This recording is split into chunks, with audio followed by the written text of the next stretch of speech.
The morning sun beat down on Victoria Vaughn's white lace dress as she stood alone in the small wooden church in Deer Lodge, Montana Territory, and realized with a sickening certainty that Marcus wasn't coming. The whispers started first, a low murmur from the 30 guests packed into the pews behind her. Then came the nervous coughs, the shuffling feet, the weight of pitying stares burning into her back through the delicate veil her mother had worn 20 years prior. The preacher cleared his throat for the third time, his Bible still open to the passage about love and devotion, words that now felt like cruel mockery. Victoria's hands trembled around the bouquet of wildflowers she'd picked herself that morning, back when she still believed today would be the happiest day of her life. "Miss Victoria," the preacher said softly, his weathered face lined with sympathy. "Perhaps we should wait a few more minutes." But she knew. Deep in her bones, she knew Marcus Hendry wasn't going to walk through those doors. The man she'd been courting for 2 years, the man who'd promised her the world and a little ranch outside of town, the man who'd kissed her last night and sworn he'd be the luckiest fellow in Montana Territory come morning, had vanished like morning dew. Her father stood beside her, his jaw clenched tight, his hand hovering near her elbow as if ready to catch her when she collapsed. "Victoria, honey, let me take you home," he murmured, low enough that only she could hear. "Just one more minute," she whispered back, hating how her voice cracked. "Please." But that minute stretched into 5, then 10, and finally her mother rose from the front pew, tears streaming down her face, and reached for Victoria's hand. The simple touch broke something inside her, and Victoria let herself be led out through the side door, away from the staring faces and whispered speculations. She didn't cry, not yet. The tears felt frozen somewhere behind her eyes, trapped by shock and humiliation too profound for immediate expression. Outside, the July heat wrapped around her like a suffocating blanket. Deer Lodge stretched out before her, the main street cutting through town like a wound, flanked by wooden buildings that had seemed so charming just hours ago. Now, everything looked harsh and unforgiving under the blazing sun. Her father's wagon waited near the church, but Victoria couldn't bring herself to climb up into it, couldn't face the ride back to the house where she'd have to explain to her younger sisters why there would be no celebration, no dancing, no cake. "I need to walk," she said suddenly, gathering her skirts with shaking hands. "Victoria, you can't walk through town in your wedding dress," her mother protested, but her father placed a hand on his wife's shoulder. "Let her go, Martha. Let her have this." So Victoria walked, her white dress gathering dust from the unpaved street, her veil trailing behind her like a ghost. She kept her chin up and her eyes forward, refusing to acknowledge the faces that appeared in windows and doorways as she passed. Let them stare. Let them whisper about poor Victoria Vaughn, left at the altar by Marcus Hendry. Let them add it to the town gossip, another tragedy to be discussed over tea and cards. She found herself heading toward the edge of town without conscious decision, her feet carrying her past the general store, past the saloon where Marcus's friends probably sat right now, perhaps even explaining why he'd run. Her mind spun through possibilities. Another woman, cold feet. A sudden realization that he didn't love her after all. Each option felt like a knife between her ribs. The town gave way to open land, and Victoria kept walking until she reached a small creek that ran through the valley. She'd been here before, years ago, back when she was young and believed love was simple. Back before Marcus Hendry had complicated everything with his easy smile and empty promises. She sank down onto a flat rock near the water's edge, finally allowing herself to cry, her shoulders shaking with silent sobs that tore through her chest. She didn't hear the horse approach until it was nearly upon her. "Madam, you all right?" Victoria's head snapped up, and she found herself looking at a cowboy astride a dusty brown mare. He sat easy in the saddle, one hand resting on his thigh, the other holding the reins loose and confident. He was young, maybe 25 or 26, with dark hair that curled slightly at his collar and eyes the color of winter sky. Dust covered his clothes and hat, suggesting he'd been riding for a while, and there was something about the way he looked at her that wasn't pitying or curious, just concerned. "I'm fine," she said automatically, then realized how ridiculous she must look, sitting by a creek in a wedding dress, tears streaming down her face. "I'm perfectly fine." The cowboy dismounted with fluid grace, leaving his horse to drink from the creek. He didn't approach her directly, respecting the distance between them, but he didn't leave either. Instead, he crouched down and picked up a smooth stone, turning it over in his fingers. "Begging your pardon, madam, but you don't look fine." His voice was low and gentle, with an accent she couldn't quite place. "Not Montana, somewhere farther south maybe, Texas or New Mexico. You look like someone who's had about the worst day imaginable." Victoria laughed, a bitter sound that had no humor in it. "Is it that obvious?" "Well, the wedding dress is a pretty good clue." He tossed the stone into the water, watching the ripples spread. "Along with the fact that you're out here alone instead of dancing at your reception." "He didn't come," Victoria heard herself say, though she hadn't meant to confide in this stranger. Something about his calm presence made the words spill out. Marcus didn't come to the church. Everyone was there, waiting, and he just didn't show up.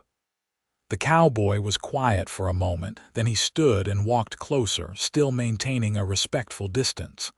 "Then he's a fool," he said simply. "And I mean that with all sincerity.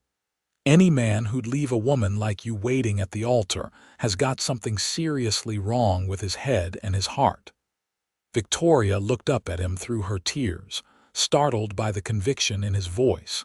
He wasn't flattering her or trying to charm her. He was stating what he believed to be a fact, plain and simple. "You don't even know me," she said. "Don't need to know you deserve better than that." He removed his hat, revealing hair pressed flat from the band, and held it against his chest. "Name's Lucas Finch. I'm just passing through Deer Lodge, heading up to Helena for ranch work. But I can't just ride past a lady in distress without at least making sure she's safe." "Victoria Vaughn," she replied, wiping at her eyes with the back of her hand. "And I'm safe enough, just monumentally humiliated." "Mind if I sit?" Lucas asked, gesturing to a nearby rock. When she nodded, he settled down, his hat still in his hands. "You know what I think?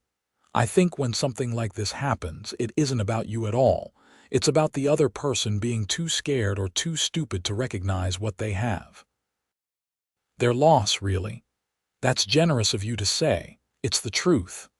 Lucas looked out over the creek, his profile strong in the afternoon light. "I've known men like that, men who get right up to something good and real and they panic. They run. Because commitment scares them more than loneliness, and they don't realize until it's too late what they've thrown away."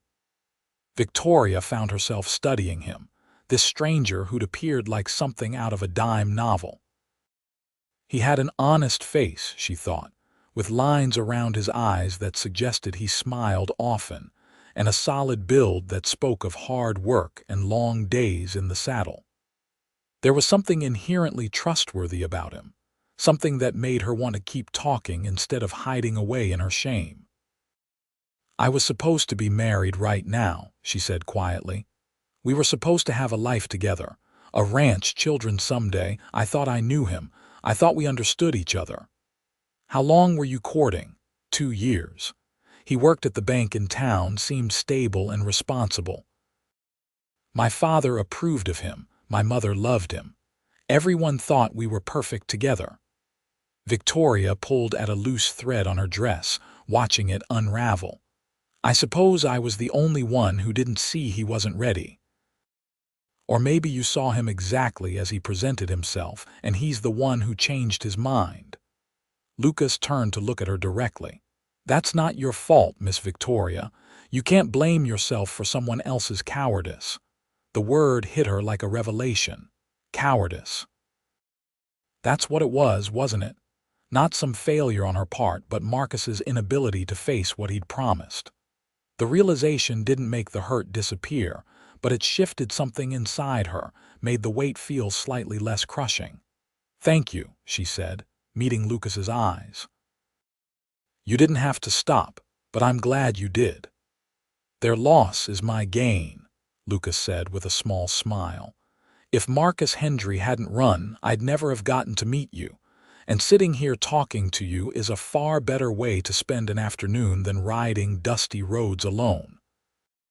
Despite everything, Victoria felt a flutter of something warm in her chest. It wasn't attraction, not yet, but it was potential. The possibility that maybe, someday, she could feel something other than this hollow ache of betrayal. "Where did you say you were from?" she asked, wanting to know more about this man who'd stumbled into her worst moment and somehow made it bearable. "Born in Texas, but I've been working ranches all over the West for the past 8 years. Decided it was time to settle down, find steady work. Heard there were opportunities up in Helena, so that's where I'm headed." He paused. "Or that's where I was headed. Now I'm thinking maybe Deer Lodge has more to offer than I initially thought." "Don't change your plans for me," Victoria said quickly. "I'm a disaster right now. I'm not good company for anyone." "See, I disagree. I think you're exactly the kind of company I'd like to keep." Lucas stood and offered her his hand. "It's getting late, Miss Victoria. Let me escort you back to town. People will talk less if you've got someone with you than if you wander back alone as the sun sets." He was right, of course. The gossip would be bad enough without adding more fuel to the fire. Victoria accepted his hand and let him pull her to her feet. His grip was strong and warm, calloused from years of roping and riding, and he released her as soon as she was steady, not presuming anything. "I can't show my face back there," she admitted. "Everyone was at that church. Everyone saw me standing there like a fool." "Then we'll take the long way around, come in from the north side. I'll get you home without parading you down Main Street." Lucas whistled softly, and his mare lifted her head from the creek, water dripping from her muzzle. He gathered the reins and looked at Victoria. "Can you ride in that dress?" "I think so. I grew up riding, though usually not in layers of lace." Lucas led the mare over and cupped his hands to give Victoria a boost into the saddle. She settled as best she could, the dress bunching awkwardly around her legs, and Lucas swung up behind her, reaching around to take the reins. The position was intimate, more than was strictly proper for two people who just met, but Victoria found she didn't care. After being abandoned at the altar, propriety felt like a luxury she could no longer afford. They rode in comfortable silence, Lucas guiding the mare through grassland that skirted the town's edges. The sun was beginning its descent toward the mountains, painting the sky in shades of orange and pink. It should have been the beginning of her wedding night, Victoria thought with a pang. She should have been nervous and excited, embarking on a new chapter with her husband. Instead, she was riding double with a stranger, her future as uncertain as morning mist. "What's your house look like?" Lucas asked as they approached the residential streets of Deer Lodge. "White with green shutters, front porch with a swing. It's on Maple Street, third house on the left." Lucas adjusted their course, and within minutes, Victoria's childhood home came into view. Lights glowed in the windows, and she could see her father pacing on the front porch, his pipe clenched between his teeth. Her mother sat in the swing, a handkerchief clutched in her hands. They both looked up as Lucas brought the horse to a stop in front of the gate. Victoria. Her father rushed down the steps, relief and anger warring on his face. Where have you been? We've been worried sick. I'm sorry, Papa. I just needed to be alone for a while. Victoria let Lucas help her down from the horse, and she immediately felt the loss of his steady presence behind her. This is Lucas Finch. He found me by the creek and made sure I got home safely. Her father's eyes swept over Lucas with the assessing gaze of a man who'd seen his daughter hurt once today and wasn't about to let it happen again. But whatever he saw in Lucas's face must have satisfied him because his expression softened slightly. I'm grateful to you, Mr. Finch. That was kind of you. He extended his hand and Lucas shook it firmly. Robert Vaughn, this is my wife, Martha. Martha had joined them on the path, her eyes red from crying. She immediately pulled Victoria into a crushing embrace, and Victoria let herself be held, drawing comfort from her mother's familiar smell of lavender and bread. Oh, my darling girl, Martha murmured. I'm so sorry. I'm so very sorry. It's all right, Mama. I'm all right. But the tears started again, hot and unstoppable, and Victoria buried her face in her mother's shoulder. She heard her father invite Lucas inside, heard the low rumble of male voices, but she couldn't focus on anything except the overwhelming grief washing over her. Her wedding day had become the worst day of her life. Eventually, Martha guided her into the house and up to her bedroom, where she helped Victoria out of the wedding dress.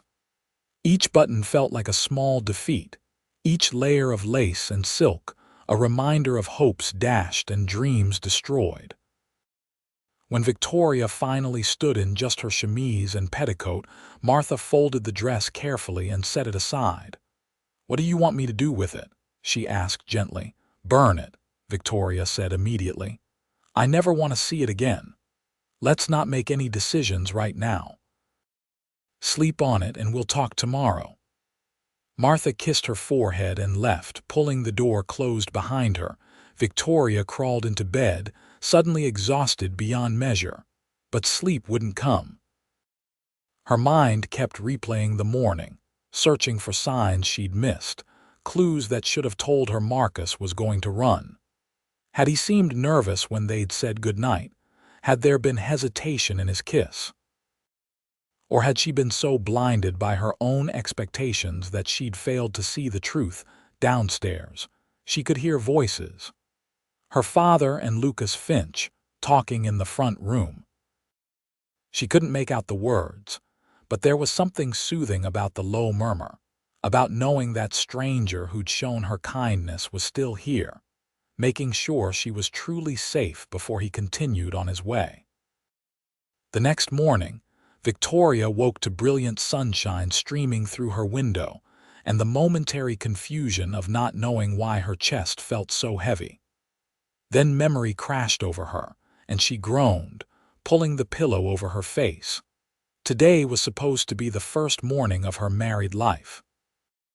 Instead, it was just another day, except now everyone in town would know her shame. A knock at her door made her sit up. Come in, she called, her voice rough from crying. Her younger sister, Caroline, peeked around the door frame. At 16, she had the same dark hair as Victoria but a more delicate face, all wide eyes and soft curves. Papa says there's someone here to see you, that cowboy from yesterday. Lucas Finch is here, that's him. He's on the front porch with Papa and he brought flowers. Caroline's voice held a note of wonder. Wild roses from the foothills. They're beautiful. Victoria's heart did an unexpected skip. Tell him I'll be down in a few minutes. She dressed quickly in a simple blue cotton dress, nothing fancy, and twisted her hair into a practical bun. When she looked in the mirror, she saw dark circles under her eyes and cheeks still blotchy from tears, but there was nothing to be done about it. If Lucas Finch wanted to see her at her worst, so be it. He was indeed on the front porch, looking far more refreshed than he had any right to after sleeping where, Victoria wondered. In the boarding house, camping on the outskirts of town, he held a bouquet of wild roses carefully in his hands, and he smiled when she stepped outside. "Good morning, Miss Victoria. I hope I'm not intruding." "Not at all. Caroline said you brought flowers." She accepted the bouquet, breathing in their sweet scent. "They're lovely, thank you. I figured after yesterday you might appreciate something pretty that had no expectations attached." Lucas glanced at her father, who was watching from his chair with barely concealed interest. "I was wondering if you might want to take a walk with me, if you're feeling up to it, that is." Victoria knew she should say no. She should spend the day hiding in her house, nursing her wounds in private. But the thought of 4 walls closing in on her made her chest tight with anxiety. At least outside with Lucas, she could pretend for a little while that her life hadn't fallen apart. "I'd like that," she said. They walked toward the center of town, and Victoria braced herself for the stares and whispers. But Lucas must have anticipated this because he steered them down side streets, taking a circuitous route that avoided the busiest areas. They ended up at a small park on the eastern edge of Deer Lodge, where tall cottonwoods provided shade and a few benches overlooked a meadow. "I have a confession," Lucas said as they sat down. "I didn't actually keep riding yesterday after I left your house. I got a room at the boarding house and stayed in town." "Why?" "Because I wanted to make sure you were truly all right, and because, if I'm being honest, I couldn't stop thinking about you." He turned to look at her directly. "I know the timing is terrible. I know you're hurting and the last thing you need is some drifter cowboy complicating your life, but I had to see you again." Victoria's breath caught in her throat. "Lucas, I don't even know you." "Then let me remedy that. Ask me anything you want to know." So she did. For the next hour, they sat on that bench and talked. Victoria learned that Lucas was 26 years old, that he'd left Texas after his parents died of fever when he was 18, that he'd spent the years since then working cattle drives and ranch jobs across the West. He'd been in Colorado, Wyoming, New Mexico, even California for a brief stint. He was tired of drifting, he said. Tired of temporary work and temporary homes. He wanted to put down roots, build something lasting. "What about family?" Victoria asked. "Do you have brothers or sisters?" "A sister in Texas, Emma. She married a shopkeeper in Dallas 5 years ago. We write when we can, but it's not the same as being close." Lucas picked up a fallen cottonwood leaf, tracing its veins with his finger. "I miss having people. Miss knowing I matter to someone beyond just being a good worker." "I understand that," Victoria said softly. "I have Caroline and 2 younger sisters besides. But there's a loneliness in being surrounded by family when you're aching for something different, something more." "Is that why you wanted to marry Marcus? To escape that loneliness?" The question should have felt intrusive, but coming from Lucas, it just felt honest. Victoria considered it carefully before answering. "Partly, yes, but I also thought I loved him. He made me laugh, and he had plans for the future. He made me feel like I could be part of something bigger than just being Robert Vaughn's daughter." She sighed. "Now I realize I was trying to fit myself into his vision instead of creating one of my own." "So what's your vision?" Lucas asked. "If you could have anything, what would your life look like?" No one had ever asked her that before. Marcus had told her what their life would be. Her parents had expectations for her. Society had rules about what a woman should want. But no one had simply asked what Victoria herself desired. "I want land," she said slowly, the words forming as she spoke them. "Not a ranch necessarily, but a place that's mine. I want to grow things, have a garden that could feed a family. I want animals, maybe chickens and goats, definitely horses. I want a home that feels solid and real, where people gather and there's always room for one more at the table." She paused, then added more quietly, and I want someone to share it with. Someone who sees me as a partner, not just a wife to keep house while he makes all the decisions." "That sounds like a fine vision to me," Lucas said. "Sounds like something worth building." They sat in comfortable silence for a while, watching birds flit through the branches above them. Victoria was acutely aware of Lucas beside her, the solid warmth of his presence, the way he seemed content just to be near her without demanding anything. It was so different from Marcus, who'd always been restless, always pushing for more faster now. "Can I ask you something?" Victoria said. "Why are you really here? You could have ridden on to Helena, found the work you came west for. Why stay in Deer Lodge?" Lucas was quiet for a long moment, and when he spoke, his voice was serious and steady. "Because when I saw you sitting by that creek in your wedding dress, crying your heart out, something in me recognized something in you. I don't know how else to explain it. It was like seeing a reflection of all the loneliness I've been carrying around for years. And then when we talked, when you let me help you, that feeling just got stronger." He turned to face her fully. "I'm here because I want to know if that feeling is real, if maybe, against all odds and terrible timing, there could be something worth staying for." Victoria's heart hammered in her chest. This was madness. She'd been abandoned at the altar less than 24 hours ago. She should be mourning her lost relationship, nursing her wounded pride. She had no business feeling this flutter of excitement, this spark of hope that Lucas's words ignited. "That's crazy," she whispered. "Maybe," Lucas agreed. "Or maybe it's the most sane thing either of us could do. Stop waiting for the right time, the right circumstances, the right person as defined by everyone else's standards, and just reach for what feels true. I barely know you. Then we'll get to know each other. No pressure, no expectations. I'll find work here in Deer Lodge and we'll spend time together and we'll see where it leads." Lucas smiled, and it transformed his whole face, made him look younger and more hopeful. "Unless you want me to go. If you need space and time alone, I'll respect that. I'll ride out today and you'll never see me again." "No," Victoria said quickly, surprising herself. "Don't go, I want you to stay." So Lucas stayed. He found work at the Triple Creek Ranch, about 5 miles outside of Deer Lodge, working cattle and helping with the summer haying. The ranch owner, a gruff man named Joseph Porter, took one look at Lucas's steady hands and easy way with horses and hired him on the spot. Lucas rented a small room above the general store in town and spent his evenings and Sundays with Victoria. At first, the town gossip was vicious.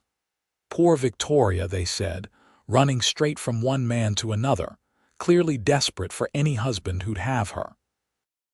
But as weeks passed and people saw how Lucas treated Victoria, how he walked beside her instead of ahead of her, how he listened when she talked and laughed at her jokes, the gossip shifted. Maybe she was better off without Marcus Hendry, they began to say. Maybe this cowboy was exactly what she needed. Victoria didn't care either way.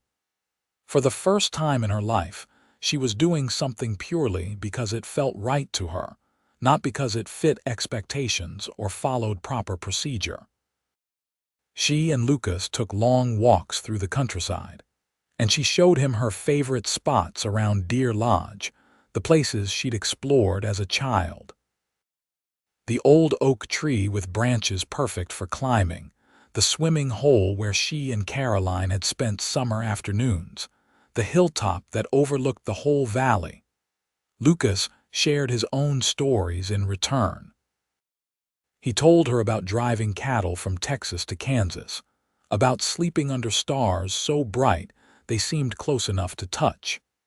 He described the mountains of Colorado, the deserts of New Mexico, the ocean in California that stretched wider than imagination. He spoke of loneliness and freedom, of the peculiar combination of emptiness and possibility that came with a drifter's life. "You miss it," Victoria asked one evening as they sat on her parents' front porch, watching fireflies dance in the gathering dusk. The traveling, I mean. The freedom to go wherever you want. Sometimes, Lucas admitted.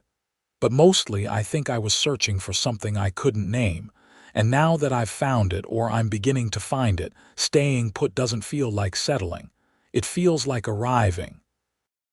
He took her hand as he spoke, his thumb tracing circles on her palm, and Victoria felt heat rise in her cheeks. They'd been careful about physical contact, mindful of both propriety and Victoria's recent heartbreak. But small touches had become more frequent, each one sending sparks of awareness through her body. A hand at the small of her back as they walked, shoulders brushing as they sat together, his fingers tucking a loose strand of hair behind her ear. "Lucas," she said softly, "can I tell you something?" "Anything?" When Marcus left me at the altar, I thought my life was over. I thought I'd never recover from that humiliation, that I'd be damaged goods forever, that no one would ever want me again. She squeezed his hand. But now I'm grateful it happened. Because if he'd shown up, if we'd gotten married, I never would have met you. I would have spent my whole life with someone who was only half committed, never knowing what it felt like to be chosen completely. Lucas raised her hand to his lips and kissed her knuckles gently. "You deserve to be chosen every single day, Victoria.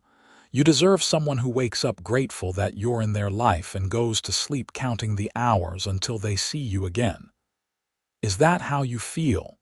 The question came out barely above a whisper. "Every minute of every day." His winter sky eyes held hers, intense and sincere. "I'm falling in love with you, Victoria Vaughn. I know it's fast, I know it's probably too soon, but it's the truth. I'm falling and I can't seem to stop, and I don't want to." Victoria's breath caught in her throat. "Love." The word terrified and thrilled her in equal measure. She'd thought she loved Marcus, but this feeling, this overwhelming certainty that Lucas was exactly where he belonged, felt entirely different, deeper, more real. "I think I'm falling too," she admitted. "It scares me.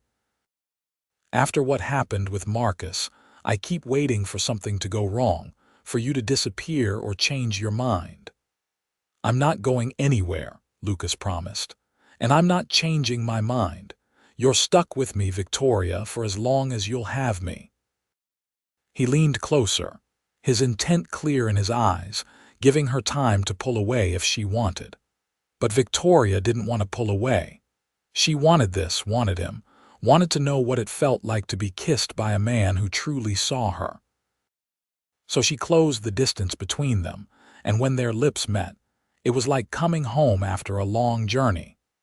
The kiss was gentle at first, tentative and sweet, but it deepened quickly as Lucas cupped her face in his hands and Victoria's fingers curled into his shirt. She could taste summer sunshine and possibility, could feel the steady beat of his heart against her palm. When they finally pulled apart, both breathing hard, Victoria felt dizzy with joy. "Oh," she said, which made Lucas laugh. "Oh, indeed." He pressed his forehead against hers, still cradling her face. "I've been wanting to do that for weeks." "Why didn't you?" "Because I wanted you to be sure. I didn't want you to think I was just taking advantage of your hurt, stepping in while you were vulnerable." He pulled back slightly to look at her properly. "I want you to choose me because you want me, not because I'm convenient or because you're trying to prove something to the town." "I am sure," Victoria said firmly. "And I do want you, Lucas Finch. I want you more than I've ever wanted anything." They kissed again, and this time there was no hesitation, just pure desire and connection. Victoria felt alive in a way she never had with Marcus, every nerve ending singing, every sense heightened. This was what love was supposed to feel like, she realized. Not comfortable or predictable, but thrilling and terrifying and absolutely right. The sound of a door opening made them spring apart guiltily. Caroline stood in the doorway, a knowing smirk on her young face. Mama says it's getting late and Lucas should probably head home before the neighbors start talking, she announced, clearly enjoying her role as messenger. But she also says Lucas is invited for Sunday dinner this week. If he wants to come, that is. I want to come, Lucas said immediately, then looked at Victoria. If that's all right with you. More than all right. It's perfect.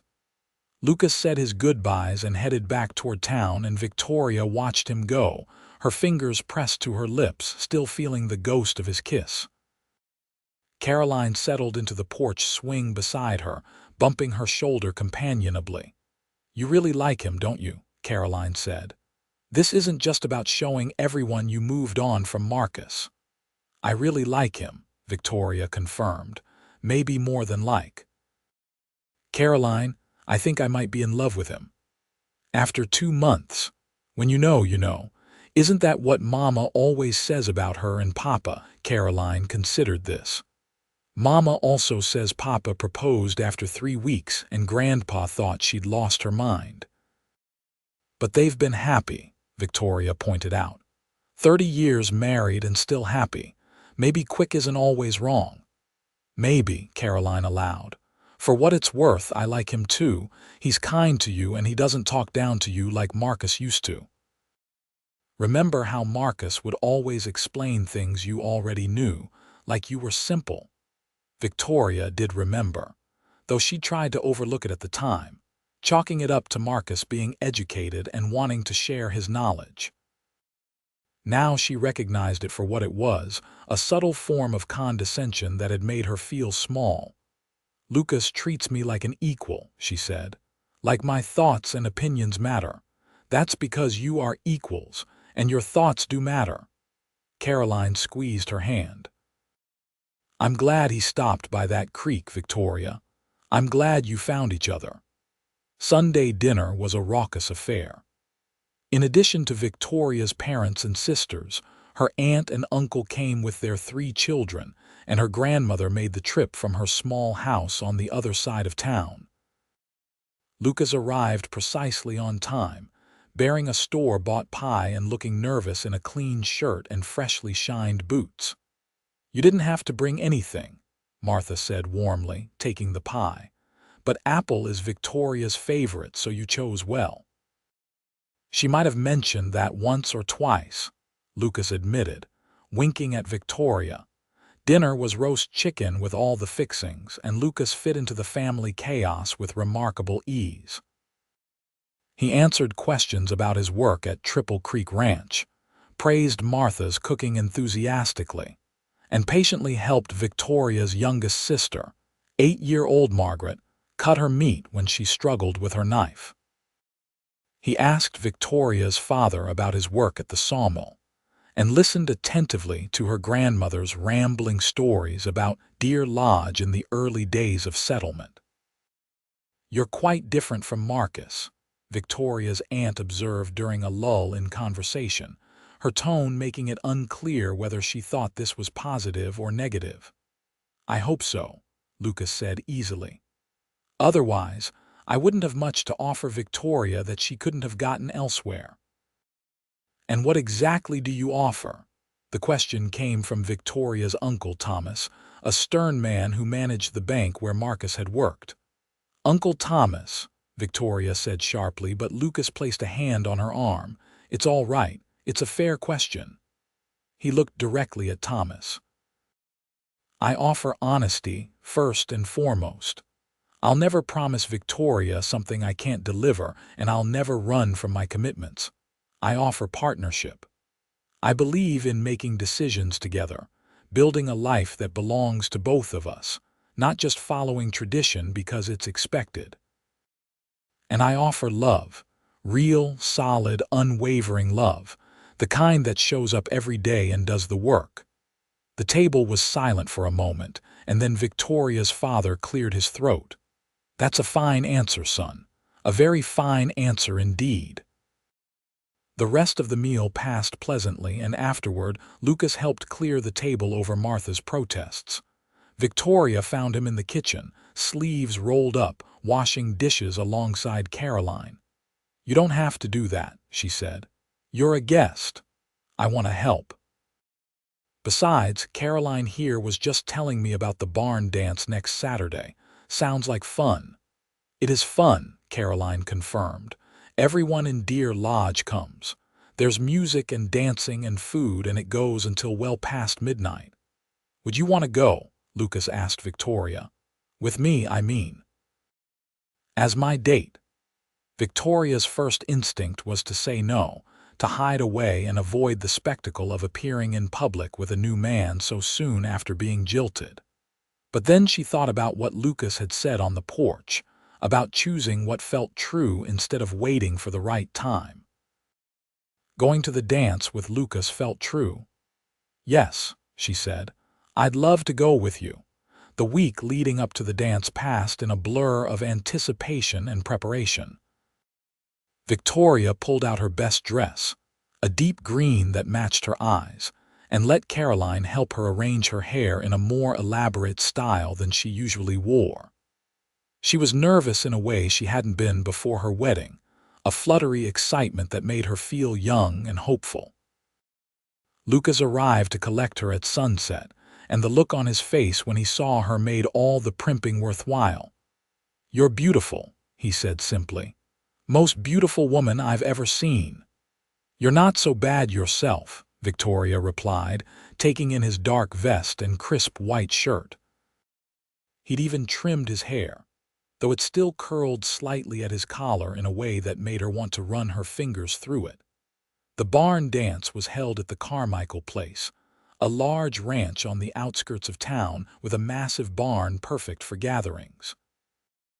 Lanterns hung from the rafters, casting warm light over the crowd already assembled inside. A small band set up in one corner, fiddle and guitar and someone on a washboard, playing lively tunes that had people tapping their feet. Victoria felt the weight of eyes on her as she and Lucas entered, heard the whispers that followed them across the floor. But Lucas kept his hand firm on her waist, and when the music started, he swept her into a dance before her nerves could take over. "Don't think about them," he murmured as they spun across the floor. "Just think about this. You and me and the music." So Victoria did. She let herself get lost in the movement, in the warmth of Lucas's hand holding hers, in the joy of being held by someone who wanted her there. Lucas was a surprisingly good dancer, leading her confidently through reels and waltzes, and by the time the first few songs ended, Victoria was laughing breathlessly. "Where did you learn to dance like that?" she asked as they paused to catch their breath. "My mama insisted on it." Said a man who couldn't dance was a man who'd missed out on one of life's great pleasures. Lucas grinned. She was right, as usual. They danced several more sets, and gradually, Victoria noticed the whispers changing. People weren't staring in judgment anymore. They were watching with interest, with approval, with the realization that Victoria Vaughn and Lucas Finch made a striking couple. Even Mrs. Henderson, the biggest gossip in Deer Lodge, nodded approvingly as they passed. But the real test came when Marcus Hendry arrived. Victoria spotted him across the barn, standing near the refreshment table with a group of his friends from the bank. He looked haggard, she thought with some satisfaction, thinner than when she'd last seen him, with dark circles under his eyes. He hadn't left town after abandoning her, which struck her as cowardly. At least have the decency to start fresh somewhere else. Marcus's eyes found hers across the crowded floor, and Victoria felt Lucas tense beside her. "Is that him?" Lucas asked quietly. "Yes. You want to leave?" Victoria considered it, then shook her head. "No, I have every right to be here, and I'm not going to run away because my ex-fiancé decided to show up." "That's my girl," Lucas said, pride evident in his voice. But Marcus was making his way toward them, weaving through the dancers with determination on his face. Victoria's stomach clenched with anxiety. She didn't want a scene, didn't want to give the town more fodder for gossip. "Victoria," Marcus said when he reached them, ignoring Lucas entirely. "I need to talk to you, please." "I don't think we have anything to discuss," Victoria replied, keeping her voice steady. "Please, just 5 minutes. I owe you an explanation." Lucas looked at Victoria, clearly leaving the decision to her. She appreciated his trust that she could handle this herself. "Fine, 5 minutes." She turned to Lucas. "Will you get me some punch? I'll meet you by the door." Lucas hesitated, then nodded and walked away, though Victoria noticed he positioned himself where he could keep an eye on her. Smart man. Marcus led her to a quieter corner of the barn, away from the worst of the crowd. Up close, he looked even worse, guilt and regret written all over his face. "I'm sorry," he said without preamble. "I'm so deeply sorry, Victoria. What I did was unforgivable." "Yes, it was. I panicked. The morning of the wedding, I woke up and suddenly couldn't breathe. The thought of being married, of having all that responsibility, of being what you needed me to be, it just overwhelmed me." Marcus ran a hand through his hair. "I know that's not an excuse. There is no excuse. I should have talked to you, should have been honest before it got to that point." "Why didn't you?" Victoria asked. "We were together for 2 years, Marcus. You had plenty of opportunities to tell me you weren't ready." "Because I thought I was ready. I thought I wanted all of it, the marriage and the house and the future. But when it became real, when it was actually happening, I realized I'd been lying to myself." He looked at her with red-rimmed eyes. "I was trying to be what everyone expected, what my parents wanted, what the town thought I should be. But I wasn't being honest about what I actually wanted." "And what do you want?" Marcus laughed bitterly. "I don't even know. That's the problem. I'm 28 years old and I have no idea what I want from life, just that it wasn't what we were planning."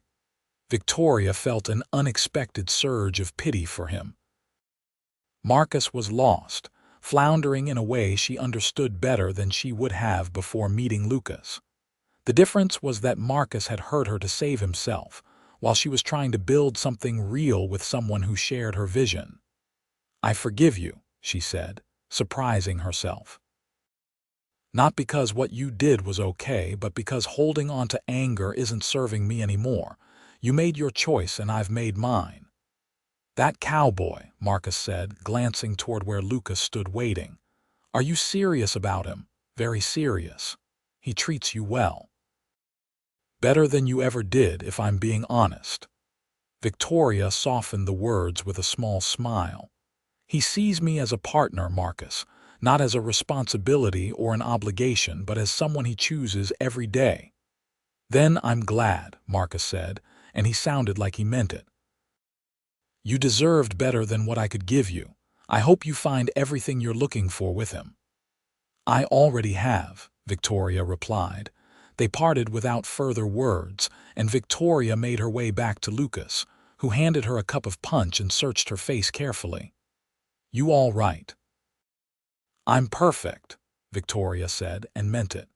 Talking to Marcus had given her closure she hadn't realized she needed. He wasn't a villain or a monster, just a confused man who'd made a terrible choice. And because he'd made that choice, she was here now with Lucas, building something far better than she'd ever had before. "Dance with me again," she said, taking Lucas's hand. They danced until the band packed up for the night, until Victoria's feet ached and her cheeks hurt from smiling. When Lucas walked her home in the moonlight, they took the long route, stealing time alone together beneath the stars. "I have something I want to ask you," Lucas said as they paused on a small bridge that crossed the creek running through town. "But I want to do this right, not rush you." Victoria's heart began to pound. "Ask me." "Not yet. I want to talk to your father first, get his blessing, and I want to save up a bit more money, make sure I can provide for you properly." Lucas pulled her close, his arms wrapped around her waist. "But soon, Victoria. Very soon, I'm going to ask you a very important question, and I'm hoping with everything in me that you'll say yes." You already know my answer, Victoria whispered. Maybe, but I want to hear you say it when the time is right. He kissed her softly, a promise of things to come. I love you, Victoria Vaughn. I loved you from the moment I saw you by that creek, and I'll love you until my last breath. I love you too, Victoria said, the words feeling both momentous and easy. I love you, Lucas Finch. The proposal came 3 weeks later on a perfect September evening. Lucas had asked Victoria to meet him at the creek where they'd first encountered each other, and she arrived to find the spot transformed. A blanket was spread on the flat rock where she'd sat in her ruined wedding dress, and wildflowers, the same wild roses he'd brought her that first morning, were scattered across it. Candles in glass jars provided soft light as the sun began to set. What is all this? Victoria asked, though her pounding heart already knew. Lucas took both her hands in his, and even in the fading light she could see how nervous he was, how much this moment meant to him. 3 months ago, I was just passing through Deer Lodge on my way to somewhere else. I had no plans to stop, no reason to stay. But then I saw you, sitting here in all your heartbreak and courage, and everything changed. Lucas sank down onto one knee, pulling a small box from his pocket. You changed me, Victoria. You made me want to be the kind of man who deserves someone as remarkable as you. You made me want to stay, to build, to commit. You made me want forever. He opened the box to reveal a simple gold band with a small diamond, modest but beautiful. I know we haven't known each other long by most standards, but I've never been more sure of anything in my life than I am of this, of us. Victoria Vaughn, will you marry me? Will you let me spend the rest of my life showing you what it means to be truly chosen? Victoria dropped to her knees in front of him, not caring that she was ruining her dress on the rocky ground. Tears streamed down her face, but they were happy tears, joyful tears. Yes, she said. Yes, 1,000 times yes. I'll marry you, Lucas Finch. I'll build a life with you and choose you every single day, just like you choose me. Lucas slipped the ring onto her finger and it fit perfectly, like it had been made for her. Then he was kissing her, pulling her close, and Victoria poured everything she felt into that kiss. Love and gratitude and hope and excitement for all the future held. When they finally pulled apart, Lucas rested his forehead against hers. I already talked to your father. He gave us his blessing, said he's never seen you happier than you've been these past months. He's right. I've never felt like this before, this certainty that I'm exactly where I'm supposed to be with exactly who I'm supposed to be with. They sat on the blanket as darkness fell around them, making plans and dreaming out loud. Lucas had saved nearly every penny from his work at Triple Creek Ranch, and combined with the small inheritance Victoria had from her grandmother, they had enough to buy a piece of land. Nothing huge, just 20 acres on the outskirts of Deer Lodge, with a small cabin already built and room to grow. We can expand the cabin, Lucas said. Add rooms as we need them. Start with a garden, maybe get some chickens and a milk cow. I'll keep working at Triple Creek until we're stable enough to run our own small operation. I want horses, Victoria added. Good horses. Maybe we could breed them eventually, sell them to the ranches around here. Horses it is. Lucas kissed her temple. Anything you want, love. We'll build it together. They set the wedding date for November, giving them enough time to prepare but not so long that they had to wait forever.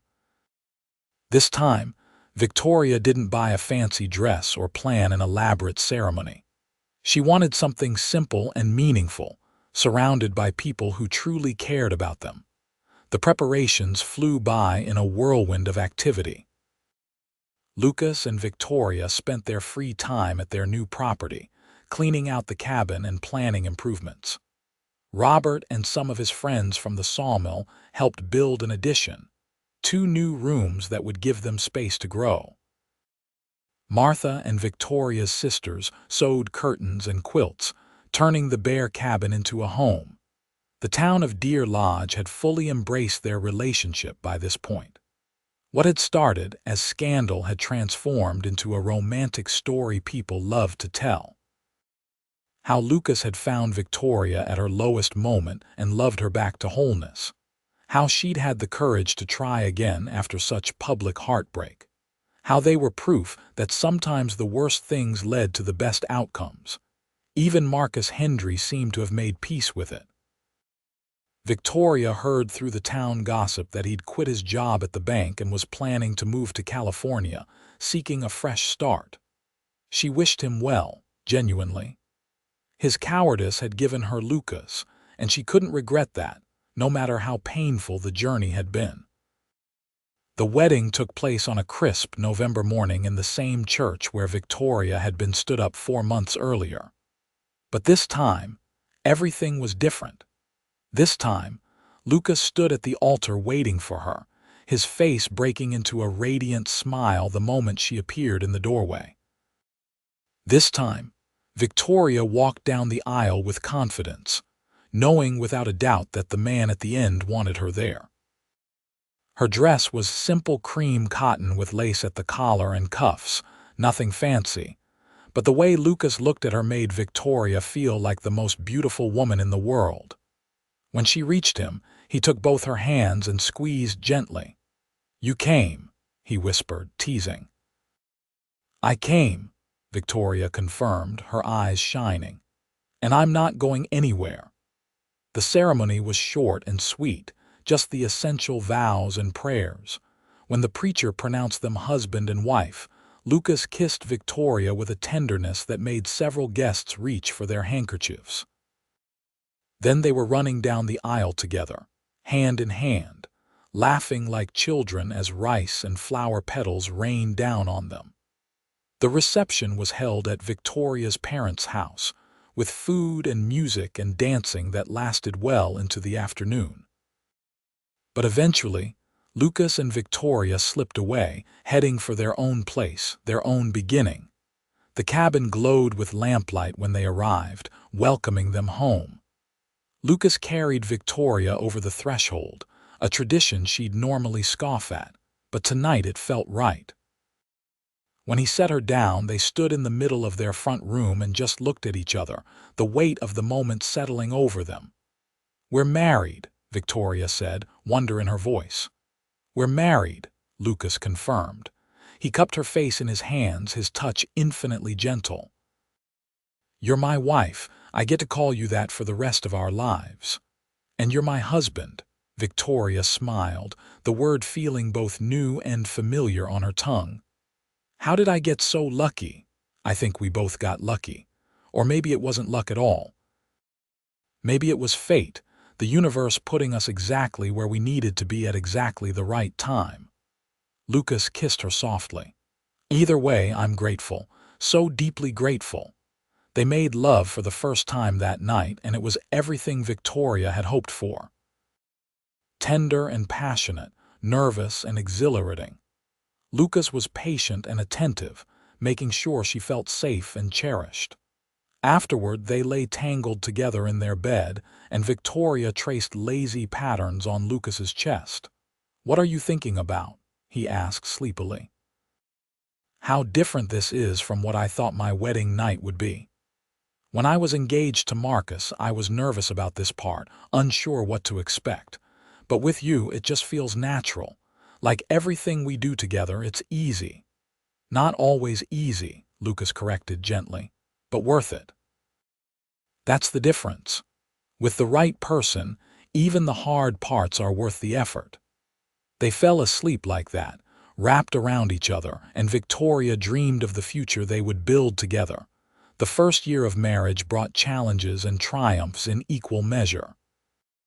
Winter hit hard that year, with snowstorms that left them snowed in for days at a time. But Victoria found she didn't mind being trapped in their cozy cabin with Lucas.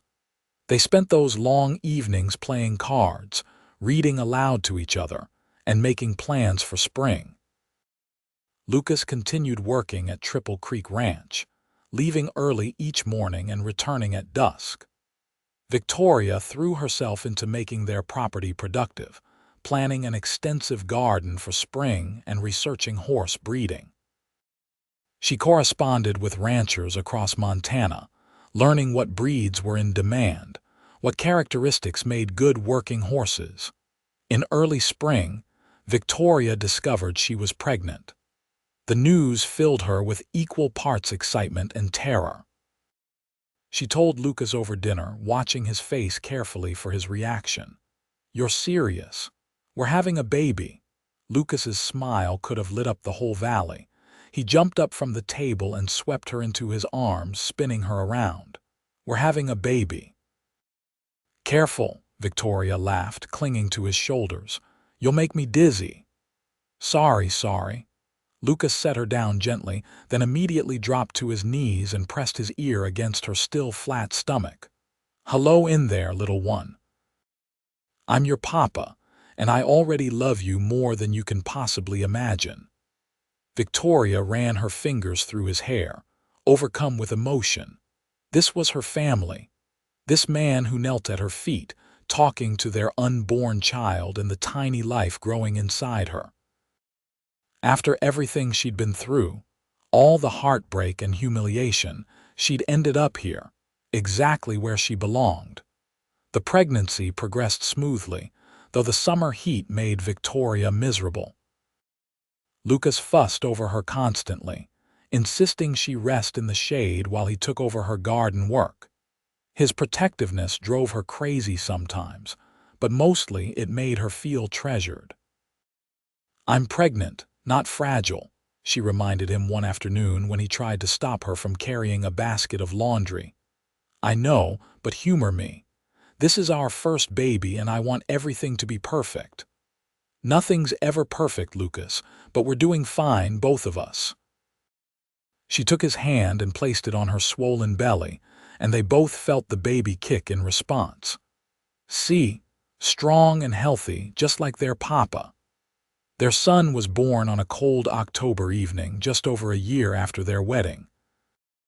The labor was long and difficult, and there were moments when Lucas thought he might lose his mind from helplessness. But Victoria was strong, stronger than he'd ever known, and when the baby's first cry filled the cabin, Lucas wept with relief. "A boy," the midwife announced, placing the squalling infant on Victoria's chest. "A healthy boy."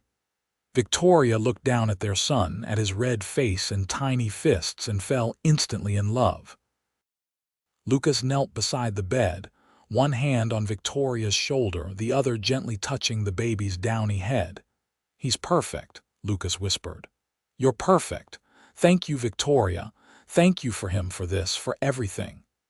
They named him James Robert, after Lucas's father and Victoria's.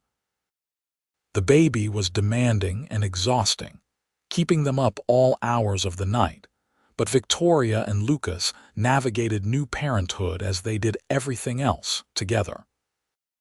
They took turns walking the floor with James when he fussed, helped each other through the moments of panic and uncertainty, and marveled at every tiny milestone. The property thrived along with their growing family.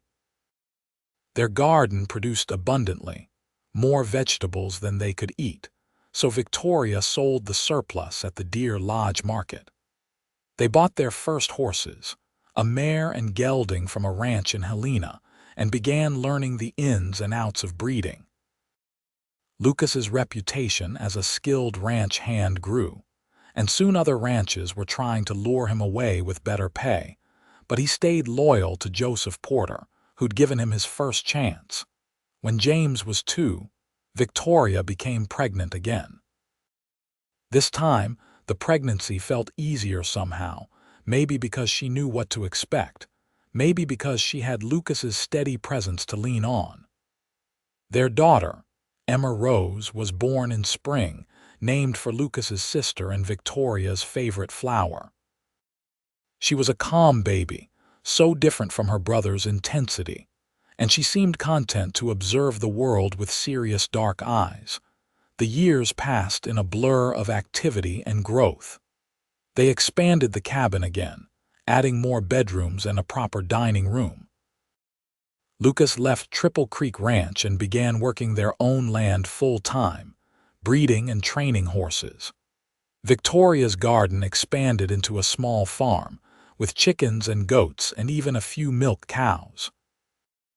They hired help during busy seasons, young men from town who wanted to learn ranching, and slowly their operation grew into a modest success. More children followed. A second son, Thomas, when Emma was 3. Then twin girls, Lily and Rose, who kept them all on their toes with their mischievous antics. Finally, when Victoria was 34, their youngest, another boy they named Daniel, their home was exactly what Victoria had dreamed of that day in the park when Lucas had asked what she wanted. A place that felt solid and real, where people gathered and there was always room for one more at the table. Caroline was a frequent visitor, bringing the young man she was courting for Victoria and Lucas's approval. Victoria's parents came for Sunday dinners, and Lucas's sister, Emma, even made the trip from Texas once, staying for a whole month and bonding with her brother's family. The relationship between Victoria and Lucas only deepened with time. They had their arguments, of course, the normal friction of two people building a life together. But they'd learned to talk through problems, to listen to each other's perspectives, to remember they were on the same team. Every night, after the children were asleep and the day's work was done, they sat together on their front porch, watching the sun set over the mountains, holding hands and counting their blessings. "You ever think about that day at the creek?" Victoria asked one evening many years after their first meeting. The children were grown now, James married with a baby of his own, Emma courting a doctor from Helena. "The day you found me in my wedding dress, all the time," Lucas admitted. He was graying at the temples now, his face lined from years of sun and wind, but to Victoria, he was as handsome as the day they met. "Best decision I ever made, stopping to check on you. What if you hadn't? What if you'd just ridden on to Helena like you planned?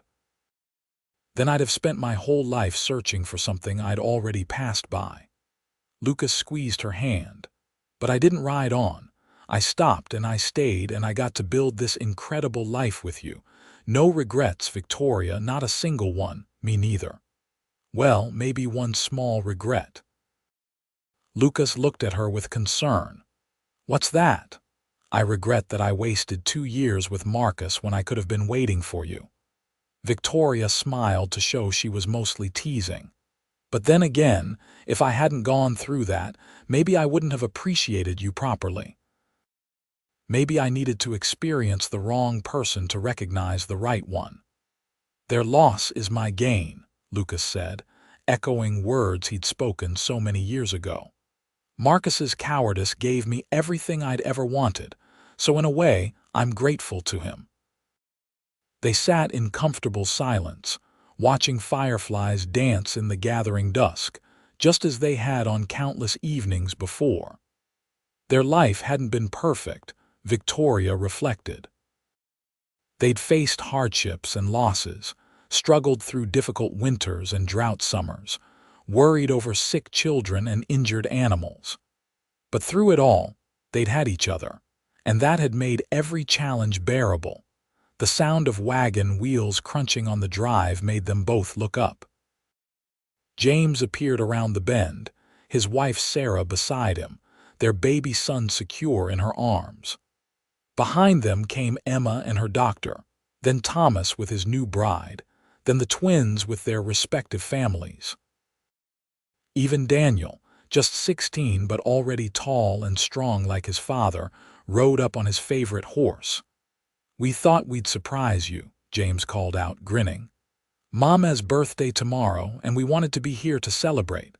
Victoria's eyes filled with happy tears. Her family, all gathered together, filling the house and the yard with noise and love and life. This was what she'd wanted all those years ago, this abundance of people who belonged to each other, who chose each other every day.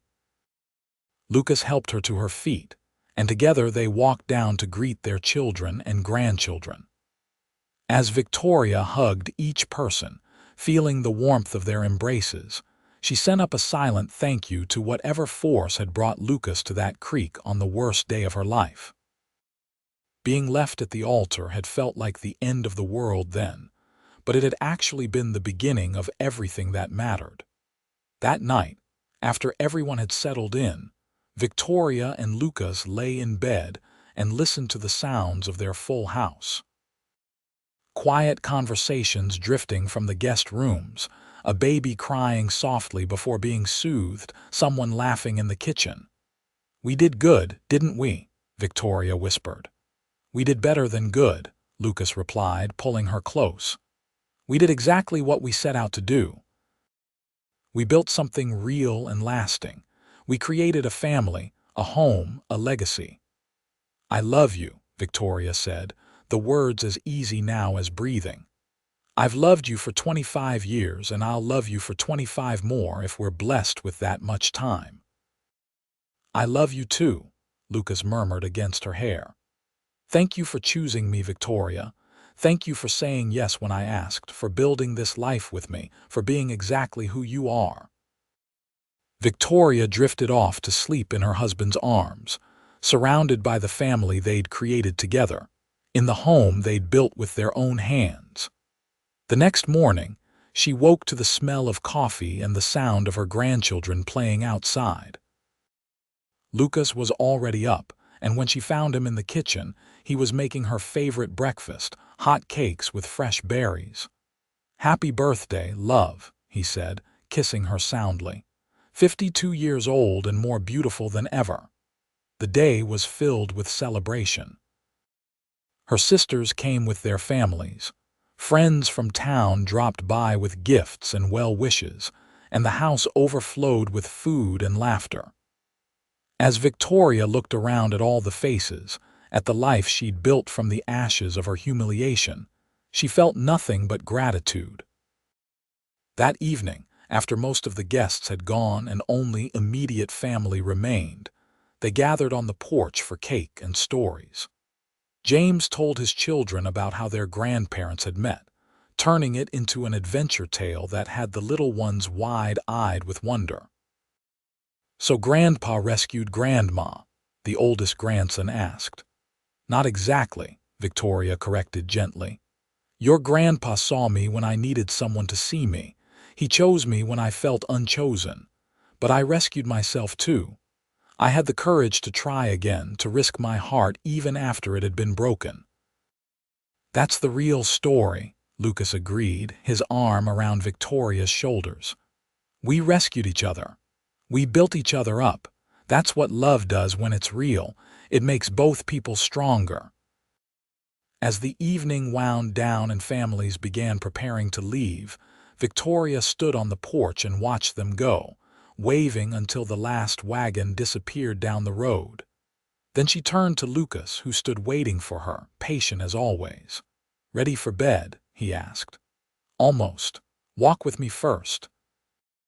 They strolled hand in hand through the property they'd cultivated for 25 years.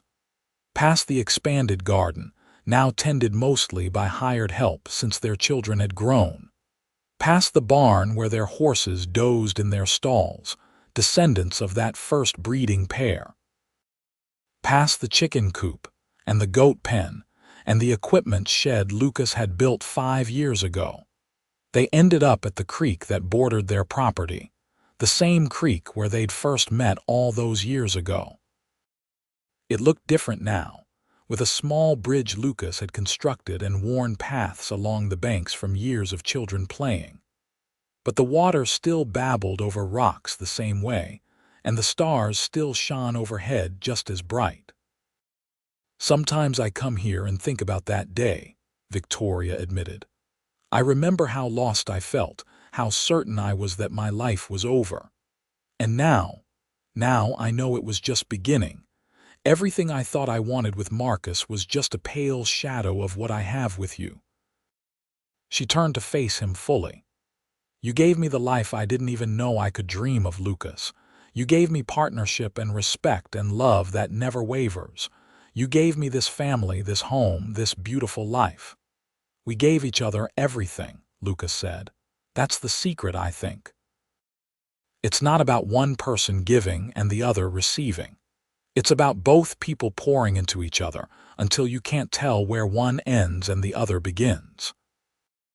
They kissed under the stars, and it felt both familiar and new, 25 years of history in that kiss, but also the promise of years still to come.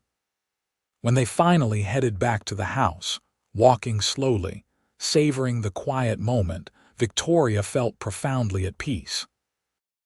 The years continued to pass, marked by births and deaths, triumphs and challenges. Victoria's father died peacefully in his sleep when she was 58, and she mourned him deeply, but took comfort in knowing he'd live to see his grandchildren grown and his great-grandchildren thriving. Her mother followed 3 years later, and Victoria scattered both their ashes in the mountains they'd loved. Lucas's sister Emma passed away from pneumonia, and though they hadn't seen each other often, Lucas grieved for the connection to his childhood, to his parents, now severed. But they had their own children to focus on, their own growing family tree that now included great-grandchildren as well. Through it all, Victoria and Lucas remained each other's constant. They aged together, their hair going white, their bodies showing the wear of hard-worked lives. But their love never dimmed. If anything, it grew richer with time, deepened by shared history and mutual understanding. On their 30th anniversary, James arranged a party at the house, inviting everyone from Deer Lodge who'd known them over the years. The current preacher, who'd been a boy when Victoria and Lucas married, raised a toast to Victoria and Lucas Finch, proof that sometimes the best things come from the worst moments. May we all be so lucky as to find a love that endures like theirs. Hear, hear. The crowd chorused, raising their glasses. Lucas stood and pulled Victoria to her feet, wrapping his arm around her waist. "I'd like to say something, if I may." He waited for the room to quiet. 30 years ago, I was a drifter with no home and no purpose beyond the next job, the next town. Then I met this woman, sitting by a creek on the worst day of her life, and everything changed. She gave me a reason to stay. She gave me a family, a home, a future. But most importantly, she taught me what real love looks like. He turned to face Victoria directly. "It looks like choosing each other every day. It looks like working through problems instead of running from them. It looks like building something together that's bigger than either of you alone." Victoria Vaughn Finch, you are the best thing that ever happened to me, and I thank God every day that Marcus Hendry was too stupid to show up to your wedding. The room erupted in laughter and applause, and Victoria wiped away happy tears. "I guess I should thank him too," she said.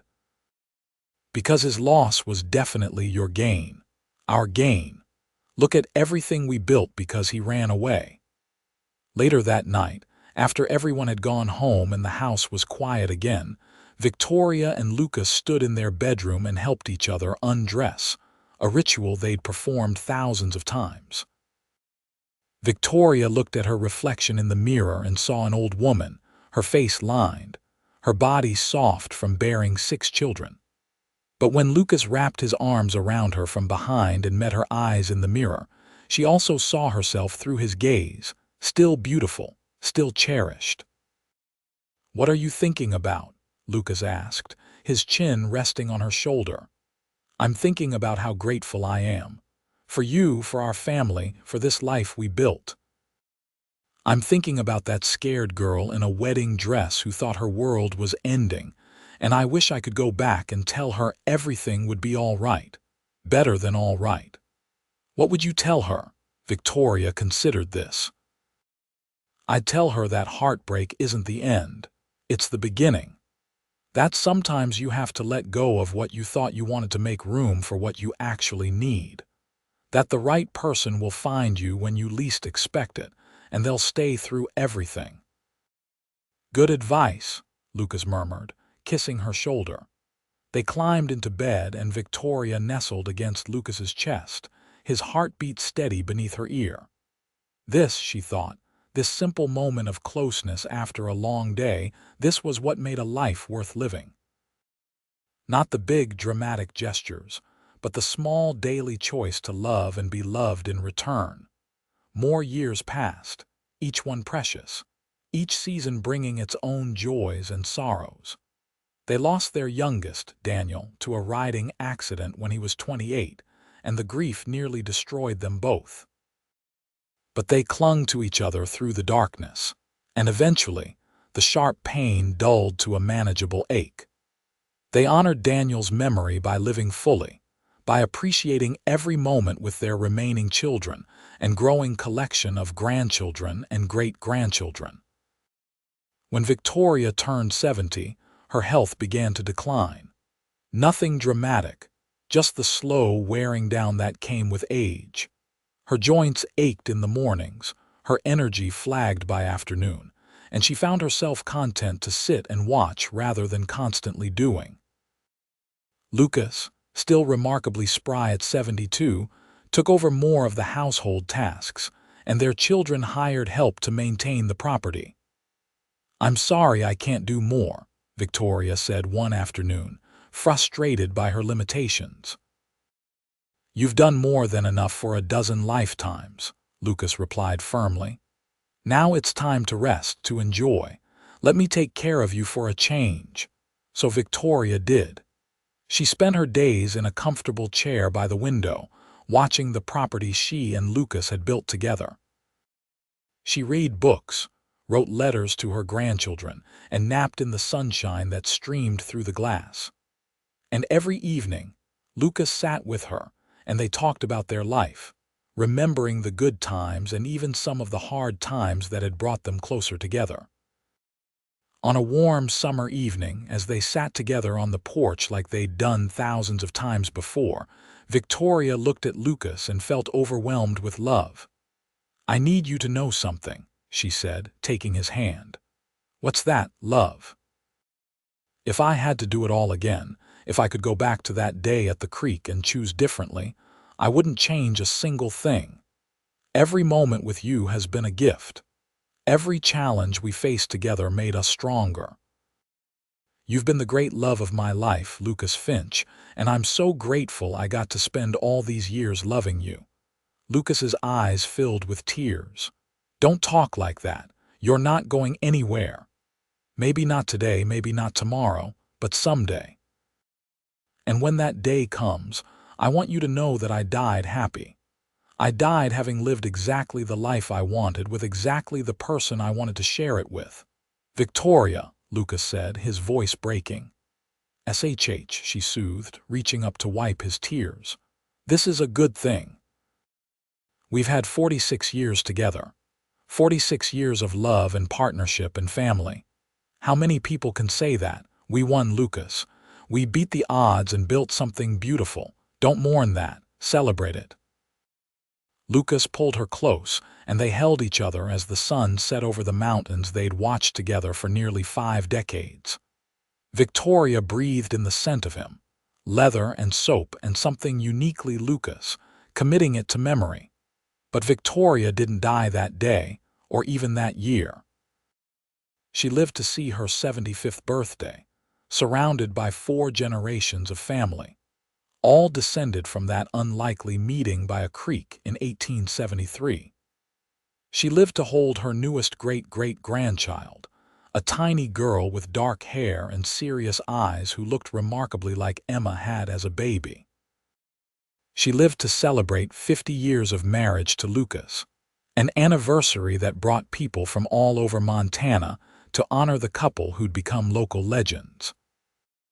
The story of how they'd met, how Victoria had been left at the altar and Lucas had said their loss was his gain, had been told and retold until it took on mythic proportions. But the truth was even better than the myth, Victoria thought, because the real story wasn't about being rescued.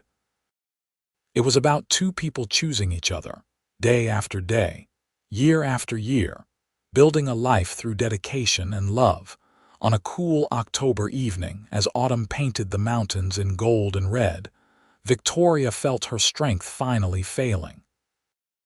Lucas was beside her as always, holding her hand, and their children gathered around the bed.